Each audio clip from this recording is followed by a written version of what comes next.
just the fact, like even today, you was here yesterday, all the time that you got invested with the whole situation of losing your daughter. Like I've told you before, I've never met her. I didn't know her. I didn't know Quincy Cross. I knew Tamara from school. Yeah. Me and her never hung out, man. Mm-mm. I mean, like never hung out. I don't know how our names got in this or how they came up exactly with the story. I know it's, Susan Galbraith and heard the stuff Ronnie lived the shit with the country club, all the different stuff that I've heard. Uh-huh. I don't know what's actually real. Yeah. But I know that we did not have anything to do with the murder of your daughter. Whether you really believe me or not, that's on you and God.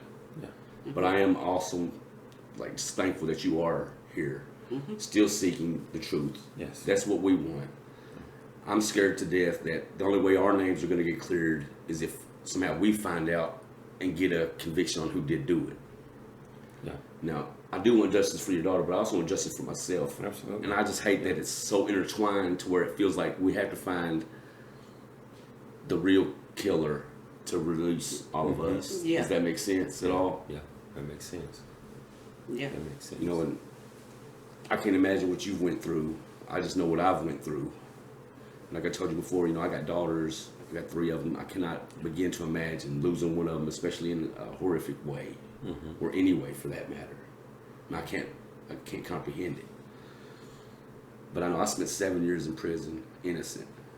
Watched my kids grow through visits, through all of that stuff. Like I was telling you yesterday, I try to get better, not bitter. I think for me personally, as time went on, I've gotten more bitter towards not only the system, towards the police, towards the whole situation. You know what I mean? There's still a lot of bitterness inside of it, which I can imagine what you have, good or bad, from everything. But I know for me, it's really, really super, just in the nicest way to say it, ruined my life. Even though I'm here living now, I may have, still, it really has ruined my life. Yeah. I know it's ruined your life. Yeah. Now I can't imagine what it's done for you. And I don't know how many kids you got exactly, Tamara, or any of that stuff. But and it's almost something like the whole thing is like you can't even make it come movie type. It don't even make sense, man. You don't know what to do. You don't know what to do. It's hard. You can't pinpoint one thing. It's a lot. It's a lot. But don't ever think that our heart, it always goes out to you. And like I told you yesterday, man, I feel like I probably got you on some kind of pedestal, man, because I really do think a lot of you. Yeah. Just the way you seem as a man, the way you're gentle, the way it seemed like with your integrity, just you as a person from what I've personally experienced myself. Yeah. I know it was hard for you guys because I was telling them before, for someone to pick you up and you're totally innocent. You don't know what to do. It's like they just plucked you out of the air and just decided that they're going to get you. And it would be the same if they got me for doing it to my own daughter, and I know I didn't do it. Yeah. I know how it has to be, terrible. And what I've learned through this is, and that's what kept me going. Having other kids. Both y'all have children. Yeah, Life goes on, and you have to keep living. You have to keep doing what you're doing to make a living and take care of the rest of your family. Yes. You can't just stop. My wife would like to just stop. But I can imagine. She just can't. She couldn't function. If she was working, she wouldn't go. She just wouldn't go, and she'd lose everything. But I had to hold everything together. I had to work. I had to pay the bills. I had to check on the kids and keep everything together. And I know y'all had to do the same in a situation that was a little different than mine, because I was out here and y'all was locked up and still trying to maintain. Yeah. I know it's not easy. So. No, it's not easy. I don't think it'll ever. I don't think it'll ever get better. But I just want justice for Jessica, for you. Yeah. For me, for Jeff, for Quincy. Yeah. Because it don't make no sense. Can you two talk about the first time you guys saw the Currins, whether it was in court or at Quincy's trial, not knowing whether they thought, you guys were guilty for their daughter's death, and what you guys felt, looking into their eyes or seeing them, or what they might, be feeling about yourself and their daughter at the time? Well, I don't remember the first time I really had seen Mr. Currin. I don't really remember, because I was so overwhelmed with, I didn't have anything to do with this. Now I'm in jail. I'm just going to court, freaking out. You know what I mean? But I do remember at one time trying to look back, and I think I was crying. I think it was, I don't know if when I was final sentencing or what it was. It was after I took the Alpha plea. I remember my lawyer had something he wanted me to read, and I started trying to read it, and I kind of quit reading it, and I think I looked back and was just like crying, but I didn't, I didn't do this. Right. The saddest part for me of all of this is you want to have faith in the police, man. You want to have faith in the system. Mm-hmm. But when here they arrested some people for it initially. End up letting them go. Mm-hmm. So I can't imagine what you're yes. thinking, Mr. Currin. Do that. Yeah. I'm just living my life. I don't know nothing about anything. I'm just living my life. And then out of nowhere, like you're talking, they come and took that away. Yep. So now here you are again, going through the same exact thing. The same thing, yeah. And you want to have faith in the police. You want to have faith in the system that, okay, well, maybe now they got the right people. Well, maybe now this, or maybe now that. And then to find out, man, hold on. Maybe they didn't get the right people. Maybe somebody should look at this. And then the more you look, the more you see that it's messed up and it's wrong and they don't have the right people. So I don't know, man. It's just messed up. A lot. It's just messed up. It's a lot to take in. I remember what you said that day in court, and you were pretty much at tears. And You was. You come out and you looked at us and you turned around and you said you was sorry for us losing our daughter, and you sorry for what we're going through, and you said you was sorry that it happened, and hopefully they'll get it straightened out, but you didn't do it. And I'm sorry for your loss. If it's any way I could take it back, I would, but it's nothing I didn't do it, and I don't know how to do that. And I remember getting up in court, and I thought my wife was going to kill me, because I said, I forgive you. I said, I forgive all of you. Mm-hmm. And I wanted to do what Jeff did as well, get up and speak in court that day. Mm-hmm. They advised me, my lawyers, yes. I figured exactly. they would advise him not to do it. I had it wrote out and everything. He did it anyway. Yeah. That's why he gave you something to read. They had me something to read, and I tried to start out, but I couldn't read I couldn't read. I had to just talk, man. Yep, I wanted to do the same thing. I had my letter wrote out and everything. I was getting ready to read it. Joe, I didn't know your daughter. I never met her, never seen her, man. I haven't, man. And I knew of Jessica. I didn't hang around Jessica like that. Yeah. I've seen her walking around the streets. Mm-hmm. That's all. I never hung out with her. Yeah.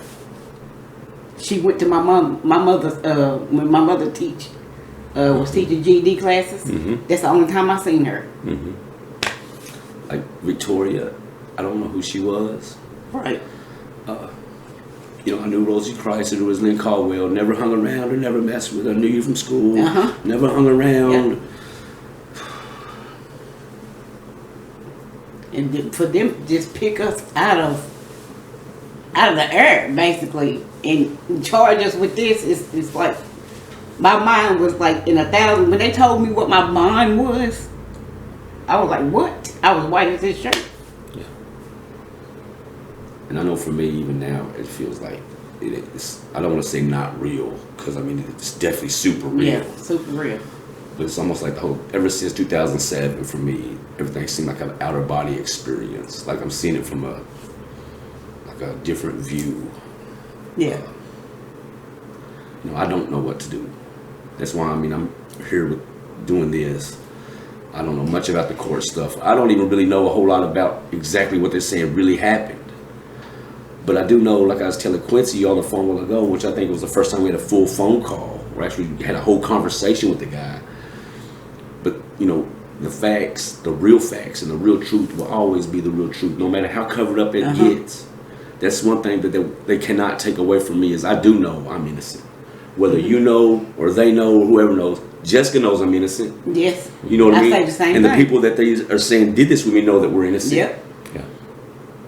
And normally, and this is just my opinion, man, from what I've seen of life, when something tragic like that happens, normally, man, it's somebody close to that person. You know what I mean? So in my opinion, man, it's somebody that's close to your daughter at that time. And I don't I didn't know her, so I don't know who was close to her. But I would, to me, it would be somebody close to her. Yeah. I've always said that. I said, in my opinion, I think Jessica was killed because she knew too much.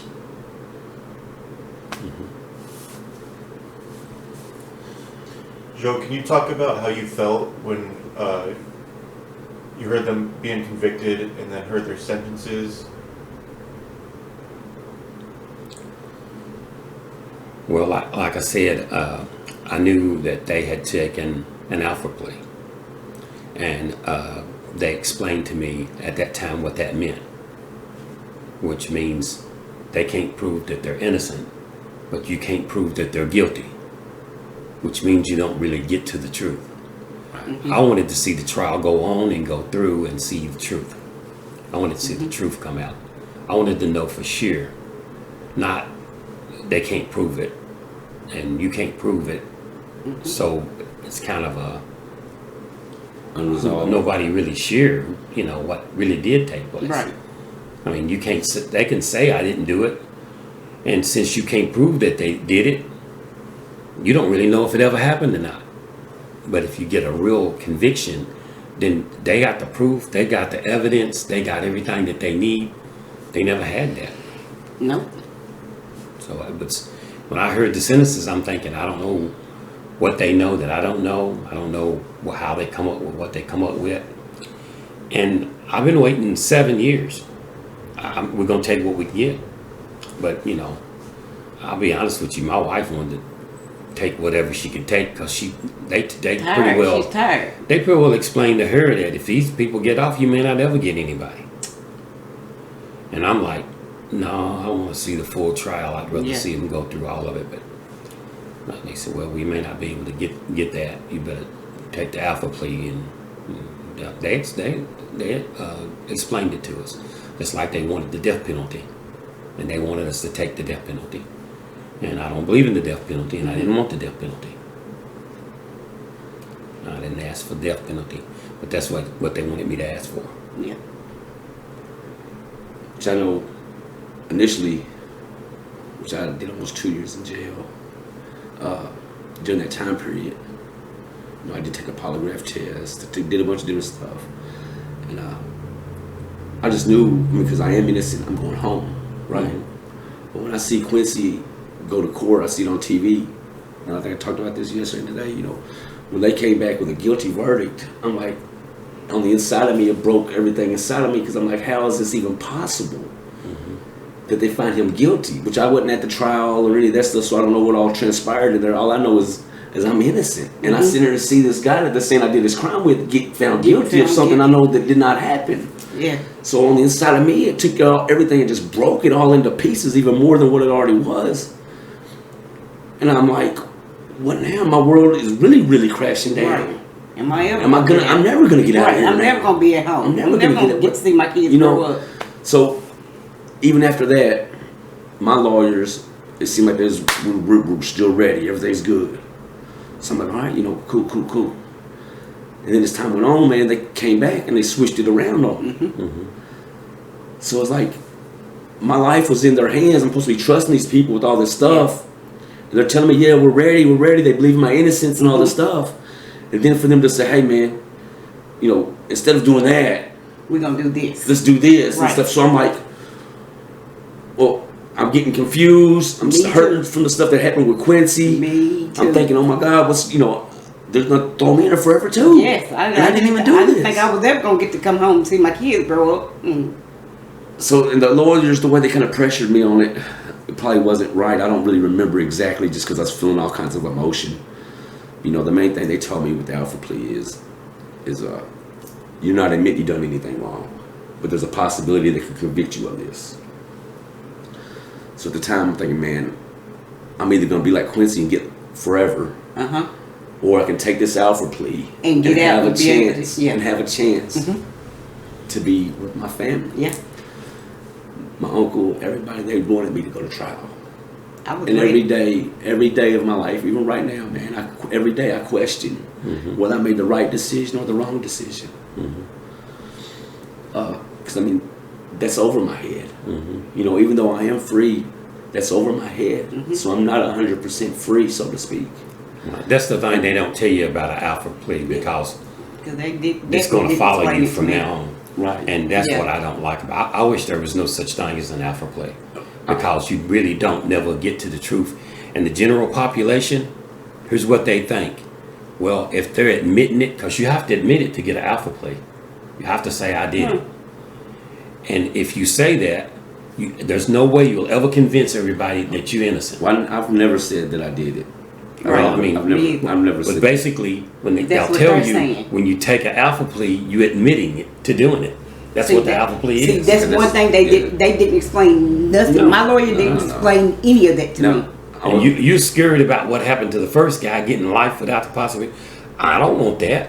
So I'm going to take whatever I can get that's less than that. Yes. So they got you in a spot. And you think you taking the best deal when you'd have been better off to go to trial. Yeah. Maybe they'll just completely throw the whole thing out. Right. Because they didn't have enough evidence. But by them getting you to take an alpha plea, they at least get you. And now it's going to follow you the rest of the days of your life, and they never prove that you're guilty. It's really unfair.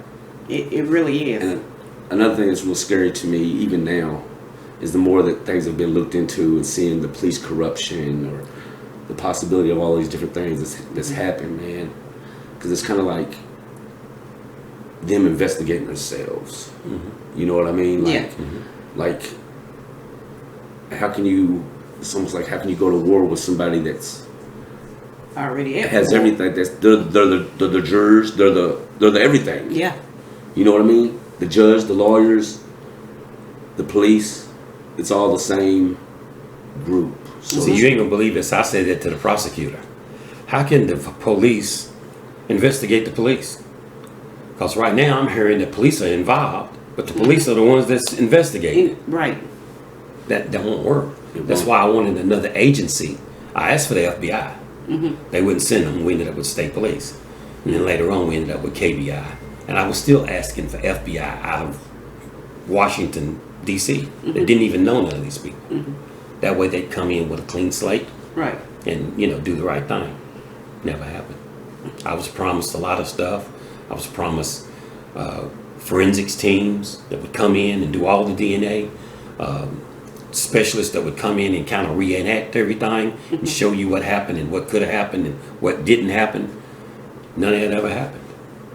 I was asking for all of that kind of stuff. I was calling people to try to get very professional people working on the case. It was a team, and a man and woman team down at University of Tennessee at Knoxville that was really, really good at it. I can't remember their names now. It's kind of close, but I can't remember it. But they were really, really good at solving these kind of things. But David Hargrove told me we're going to do that. Never happened. Because I wanted it done right. And I told him I don't care if it takes 100 years. I want the right people. And I think he done the opposite. But that's what I wanted. But I think when he let the Attorney General's office take it over, he kind of washed his hands of it that way. And I'm sorry you haven't ever got the answers that you need. Like I said, every day I question whether I made the right choice, whether taking the alpha plea or going to trial. I was scared to death that I would end up with life, and I am innocent. Whether you believe what I'm about to say or not, and I've already said it to you a million times, I feel like, and I know you still want answers, but when I tell you, man, like I never seen nothing with your daughter at all, ever in my life. Yeah. I haven't. I didn't know her, never met her, none of that. And yet here I am wrapped up in her murder somehow, and I've never even met her, man, or seen her, talked to her, nothing. Yeah. It's mind-boggling to me. Here I am 14 years later, There you are, 20-something years later. Yeah. Almost still at square one, so to speak. Yeah. Yeah. But in my heart of hearts, I believe somebody close to her would have had to be the one to do this. That's just my opinion. Shit don't matter. I'm not the shit. But I'm sorry for all of us that this has transpired. But I know, you want to have faith in the police. You want to have faith in the system, that they got the right people, that they're doing the right thing, that it's just done right. Yeah. But then when it's not, it's not, man. And they've got the wrong people. Yeah, they definitely got the wrong people. Instead of getting justice for Jessica, it went the opposite direction. Does that make sense? Yeah. The opposite direction. And now it's like you gotta start over. All the way over. Yeah. So I'm out here every day like, the person who did this, they're just out here, man, living their Walking the life. street, yeah. Just living their life. Whatever it is they're doing, they're just living their life. But I pray every day, man, that God does something to them on the inside to where they're like miserable, unhappy, where it just eats at them, so to speak. That's my prayer. Yeah. At least one of the prayers, Right. Yeah, I'm sure it is. It's not easy. After you two were convicted and sentenced, when you guys finally got to prison, did you guys think about the Currin family and them more than likely thinking that their daughter's murderers were brought to justice, and how that made them feel, and them possibly thinking that they got the right ones? Did you ever think of that? Well, I personally felt initially that they would assume that they got the right people. That would be my assumption. Just because you want to have faith in the police, you want to have faith in the system, you want to have faith in all of that. So initially for me, I was just trying to adapt to the surroundings I'm in. And try to get a focus on what's in front of me as far as the penitentiary goes. I know I wrote something to somebody, I want to say maybe it was the Innocence Project or somebody, saying, man, somebody just please look at this. And I guess at first they just kind of glanced at it and was like, this case solved. They got the right people. Until somebody started really kind of looking, I think then maybe he was able to hopefully to see that stuff's not right. Mm-hmm. And then maybe they do got the wrong people. That all these questions start coming up. Things that I know already knew was true. I knew I didn't do it, but it's hard to make somebody else know you didn't do something. Yeah. No matter how many times I say it, that don't mean the person's gonna believe me. You know what I mean? So. Yeah, that's what I thought. I thought by me taking like the alpha plea would not like not help the case, but like it was wrong. Period. For me, and them not explaining to me what it was wrong. Period. But initially, when I was in the penitentiary, though, I wasn't necessarily thinking about the Currin family. I was thinking about how's Jeffrey going to adapt to this. I'm innocent. I'm in here. How am I going to adapt to this? How am I going to make it through this? Because for me, it was hell, man. You know what I mean? It really was. Yeah. And being away from my family, all of this stuff, watching them grow. So initially, they weren't necessarily on my mind. Does that make sense?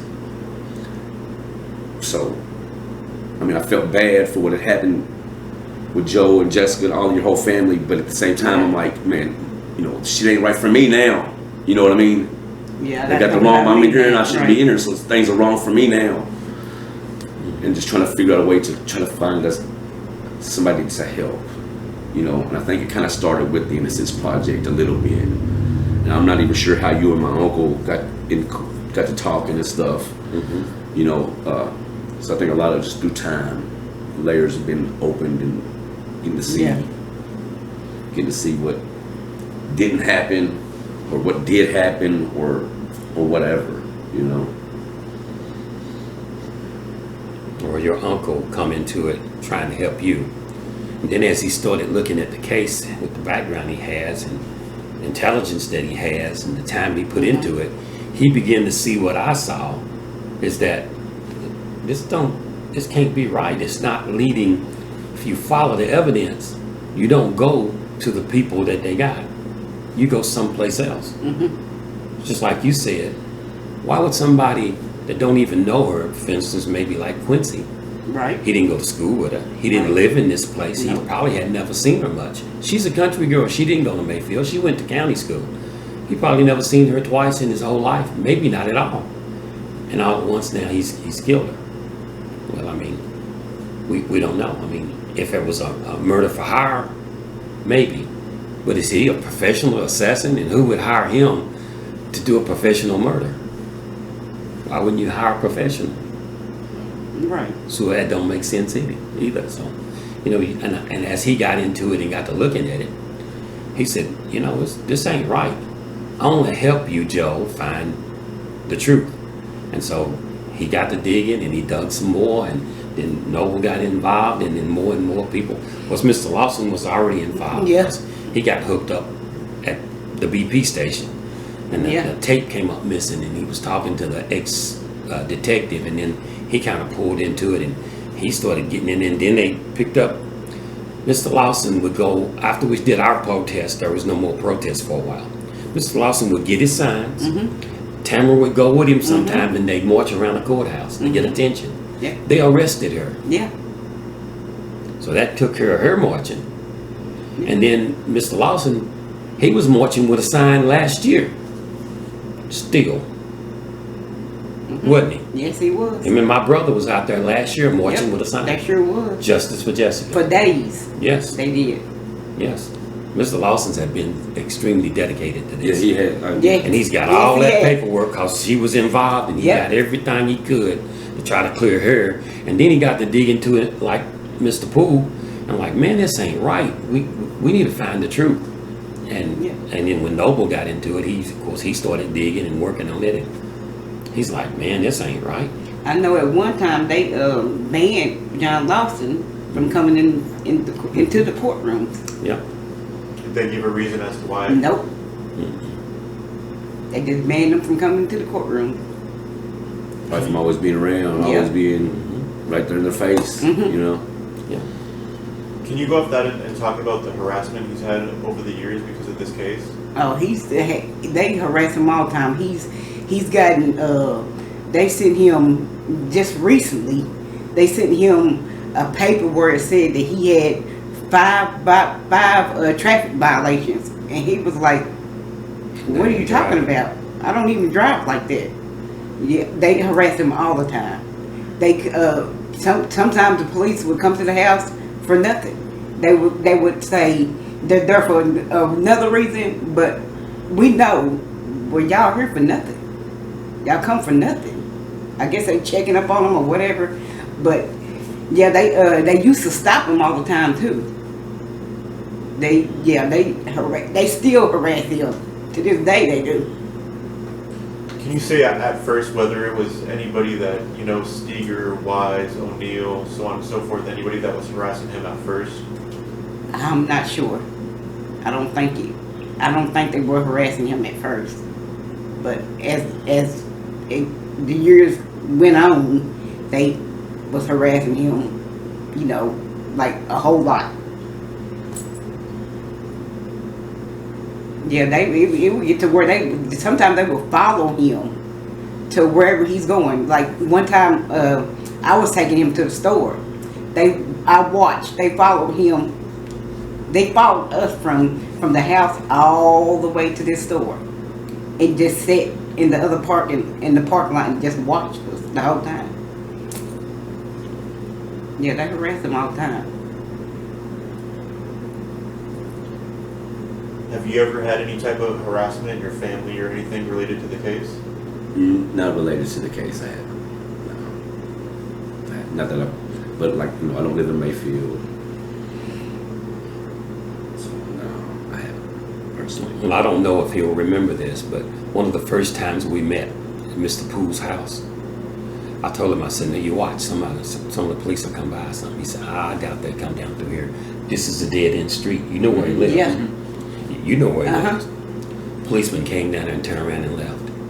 He said, well, Joe, I guess you're right. Yeah. Why? I mean, we don't understand, you know, what's going on. Maybe they told him to go by there. Maybe it was a total accident. But how can they have that many? I went to Ray Newberry's house, who lived out south of Mayfield, about 5 or 6 miles, just to talk to him because he knew some stuff about the case. He's an ex-policeman. And he said, well, police will probably be by in a minute. And a city police officer could drove by his house while me and him was standing in the driveway talking. Yeah. I mean, they can say it never happened, but I can tell you what happened when I was there because I saw it. Right. And I do have a pretty good memory, and I'm not going to forget everything. And so those are some of the events that I do remember. And I know Noble's had a bunch of incidents where things had happened. Anthony Reeves said they were coming up behind his house, and he shot at them. I mean, you know, he came to my house and told me I'm not protected. He brought me a vest and a camera to put on my house and some night vision goggles. He was tactically outfitting me. And Alden McDonald called me and told me to put a camera on the back and camera on the front and don't answer my phone, only talk on the cell phone. And because he thought, I mean, every time I would call him on my home phone, something would mess up. And you'd hear some clicks. Yes. Yes. So he said, don't do that no more. I mean, it was a lot going on, man. I mean, who are these people? Why would they do this? That's what I was about to ask. I mean, what are y'all trying to hide? Yeah, before that, none of that ever happened in my house. None of that ever happened to these people. But when they started talking to me, here we go. Somebody's put out a lot of time, effort, and money. Yeah. Who it is, I don't know.